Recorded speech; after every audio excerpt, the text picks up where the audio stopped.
Hello friend नमस्कार।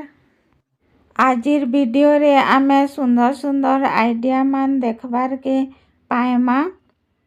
चलून friend माने वीडियोटा स्टार्ट करमा।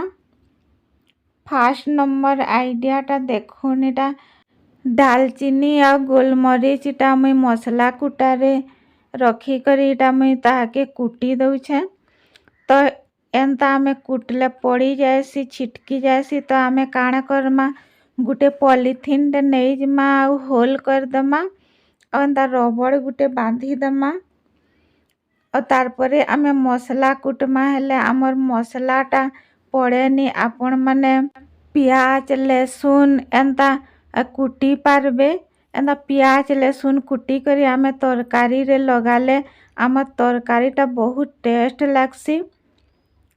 तो एंता हिसाबे आपण माने कुटबे एंता हिसाबे कुटले पड़ेनी आ बहुत बढ़िया हिसाबे आमर मसलाटा कुटी हो जाएसी। तारपरे आमे नेक्स्ट आइडिया के जिमा देखुन एंता शैम्पू के आमे जेते बेले यूज करसु कट कर देसु तो एंता रखी थेले पड़ी देसी।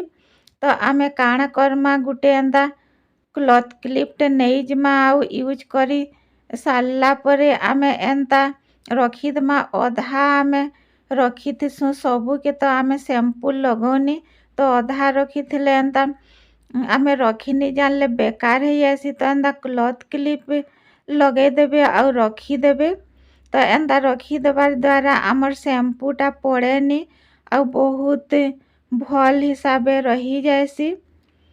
तारपरे आमे नेक्स्ट आइडिया के जिमा देखुन एटा मुई घी डब्बा गुटे नहीं जाइछे जेनटा कि आमे पूजा करला बेले आमे घी किणी आनसु और घीटा सरी गले आमे डब्बा के किछि भी यूज नहीं करू सेटा के आमे यूज करमा। देखुन एंता आमर पाखे तो पुराना मोजा भी थिसी तो देखुन एंता मुई पुराना मोजा गुटे एटा नहीं जाइछे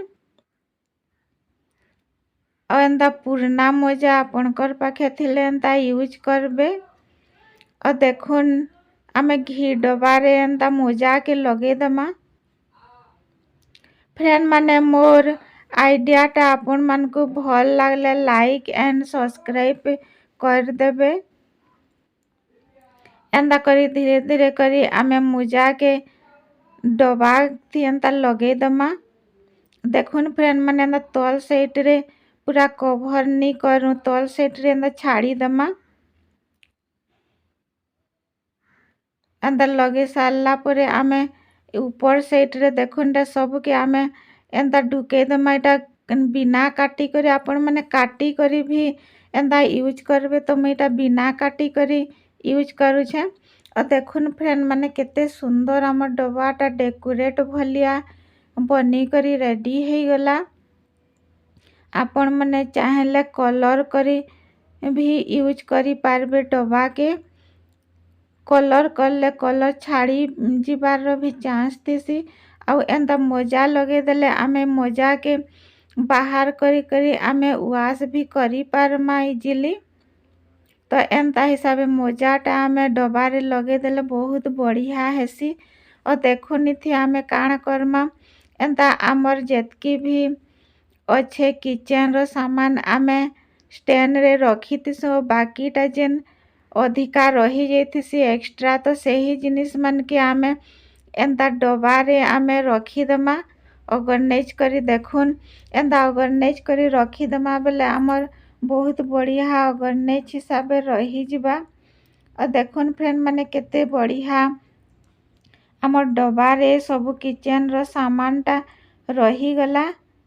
एंता हिसाबे आपण माने भी यूज करी पारबे। देखुन फ्रेंड माने जेनटा आमे बेकार भाबुथिसु से जिनिस माने आमर बहुत बढ़िया बढ़िया काम देसी। तो फ्रेंड माने एंता टिके टिके आइडिया लगामा हेले आमर पैसा भी बचत हेबा आमर जेनटा बेकार वेस्ट हो जेते सेटा के आमे बेस्ट जिनिस बनै करी आमे यूज करी पारमा। नेक्स्ट आइडिया के जिमा फ्रेंड माने କାଣା ଅଛେ ଦେଖ୍ମା। ନେକ୍ସଟ ଆଇଡ଼ିଆଟା ହେଲା ଆଉ ଗୋଟିଏ ଆମର ଏନ୍ତା ପ୍ରକାରର ଘି ଡବାଟା ଦେଖୁନ୍ ଏଇଟା ଘି ଡବାରେ ଘି ଟିକେ ଟିକେ ଅଛେ। ତ ଏନ୍ତା ଘି ଡବାକେ ଆମେ ଭଲସେ ଧୁଇ କରି ସଫା କରିଦେମା ଆଉ ଏଟାକେ ଆମେ ୟୁଜ୍ କରମା। ଆଉ ଏନ୍ତା ଘି ଡବାରେ ଆମେ କେନ୍ତା ୟୁଜ୍ କରମା ଚାଲୁନ୍ ଦେଖ୍ମା ଫ୍ରେଣ୍ଡ ମାନେ। ଏନ୍ତା ଘି ଡବା ମାନକେ ଆମେ କିଚେନରେ ଦେଖୁନ୍ ଏନ୍ତା ଏଇଟା ମୁଇଁ ଗୋଟେ ଡବାରେ ଡାଲି ରଖି ଦେଇଛେ। ଆମର କିଚେନରେ ତ ବହୁତ ସାରା ଜିନିଷ ରଖବାର୍ ଲାଗି ପଡ଼ସି। ଡବା ମାନକେ ତ ଏନ୍ତା ଘି ଡବା ମାନକେ ନି ଫିକିବେ ଘି ସରିଗଲେ। ଆଉ ଦେଖୁନ୍ ଏନ୍ତା ଘି ଡବାରେ ସାମାନ ରଖିଲେ ବହୁତ ବଢ଼ିଆ ହିସାବରେ ରହେସି। ମୁଇଁ ତ ଏନ୍ତା ଘି ଡବା ନି ଫିକି କରି ୟୁଜ୍ କରୁଛେ। ଆଉ ଘି ଡବା ମାନ ବି ଦେଖୁନ୍ କେତେ ବଢ଼ିଆ ଅଛେ। ଆଉ ଏନ୍ତା ଘି ଡବାରେ ରଖିଥିଲେ ଆମର ସାମାନ ମାନେ ବି ଇଜିଲି ଦିଶୁଥିସି ଆଉ କେନ୍ଟା ସରିଗଲେ ବି ଆମେ ଜାନିପାରମା। ଆଉ ଏନ୍ତା ଦିଶୁଥିବା ଡବାରେ ଆମେ ରଖମା ହେଲେ ଆମର କାମ ବି ଇଜି ହେସି କିଚେନ ରୁମରେ। ଆଇ ହୋପ୍ ଇ ଆଇଡ଼ିଆଟା ଆପଣମାନଙ୍କୁ ପସନ୍ଦ ଲାଗିଥିବା ଆଉ କାମରେ ଆସିଥିବା। ତାରପରେ ଦେଖୁନ୍ ନେକ୍ସଟ ଆଇଡ଼ିଆକେ ଯିମା। ଆମେ ଯେତେବେଲେ ପେନସିଲରେ ଆମେ କିଛି ବି ଏନ୍ତା ଲେଖିଦେସୁଁ ଆଉ ତାହାକେ ମେଟାବାର୍ ଲାଗି ପଡ଼ସି। ତ ଆମେ କାଣା କରମା ଆମର୍ ପାଖେ ଯଦି ଏନ୍ତା ମେଟାବାର୍ ଜିନିଷ କିଛି ନି ନହେଲେ ଦେଖୁନ୍ ଫ୍ରେଣ୍ଡ ମାନେ ଏନ୍ତା ରବଡ଼ ଗୋଟେ ନେଇଯିବେ ଆଉ ଏନ୍ତା ଆଙ୍ଗୁଠିରେ ଲଗେଇଦେବେ। ଆଉ ଦେଖୁନ୍ ଏଇଟା ଏନ୍ତା ଲଗେଇ ସାରିଲା ପରେ ଆମେ ଯେନ୍ଟା ଆମେ ପେନସିଲରେ ଲେଖିଛୁଁ ସେଟାକେ ଆମେ ମେଟାମା। ଆଉ ଏନ୍ତା ମେଟାଲେ ବହୁତ ଇଜିଲି ମେଟି ଯାଏସି। ତ ଫ୍ରେଣ୍ଡ ମାନେ ଏନ୍ତା ଛୋଟିଆ ଛୋଟିଆ ଆଇଡ଼ିଆ ଲେକିନ୍ ଆପଣମାନଙ୍କର ଲାଗି ବହୁତ କାମରେ ଆସବା। ଆଉ ଦେଖୁନ୍ ଫ୍ରେଣ୍ଡ ମାନେ ଆମର ପାଖେ ଯଦି ପେନସିଲର ମେଟାବାରଟା ନି ଥିବା କି ଆମେ ନି ପାଏମା ହେଲେ ଏନ୍ତା ହିସାବେ ୟୁଜ୍ କରିପାରମା। ଆଉ ଦେଖୁନ୍ ଫ୍ରେଣ୍ଡ ମାନେ କେତେ ଇଜିଲିରେ ମେଟିଗଲା। ଦେଖୁନ୍ ଯେନ୍ଟା ମୁଇଁ ପେନସିଲରେ ଲେଖିଥିଲି ସେଟା ସବୁ ଏନ୍ତା ମେଟିଗଲା। ଯଦି ଆପଣଙ୍କର ପାଖେ ବି ଏନ୍ତା ପେନସିଲର ମେଟାବାରଟା ନି ଥିବା ହେଲେ ଏନ୍ତା ରବଡ଼ ଆଙ୍ଗୁଠିରେ ଲଗେଇ କରି ମେଟେଇ ପାରବେ। ଫ୍ରେଣ୍ଡ ମାନେ ମୁଇଁ ଭିଡ଼ିଓଟା ଲାଷ୍ଟ କରୁଛେ। ଆଉ ଗୋଟେ ନେକ୍ସଟ ଭିଡ଼ିଓରେ ନୂଆ ଆଇଡ଼ିଆ ନେଇକରି ଆସିବି।